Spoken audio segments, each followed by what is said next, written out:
Friends, મેં આજે સફેદ તલની એકદમ તીખી ચટપટી ટેસ્ટી ચટણી બનાવી છે. ચાલો એ રેસીપી હું તમારી સાથે શેર કરું. ફ્રેન્ડ્સ, ગેસ ઉપર આપણે એક નોનસ્ટિક પેન લઈ લીધું છે. એમાં આપણે એક વાટકી સફેદ તલ ઉમેરીશું અને ગોલ્ડન બ્રાઉન કલર ના થાય ત્યાર સુધી શેકવાના છે.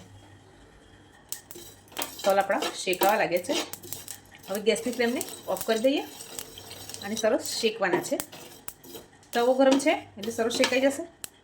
થવા માટે એક ડીશમાં નીકાળી લઈએ. એ જ પેનમાં આપણે લસણની કળીઓને રાખી લઈશું. અહીંયા મેં 4 થી 5 નંગ લીધી છે. એમાં આપણે આ રીતે થોડું તેલ ઉમેરી એને શેકી લઈએ. થોડી એની કચાશ દૂર થાય એટલે આપણે એને શેકીશું. હવે આપણે એને ક્રશ કરી લઈએ.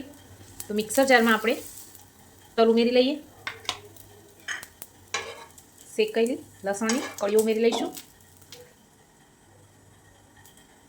ચમચી આપણે આમાં કાશ્મીરી લાલ મરચું, 1 ચમચી આપણે તીખાશ માટે તીખું લાલ મરચું ઉમેરીશું. સ્વાદ પ્રમાણે મીઠું ઉમેરીશું.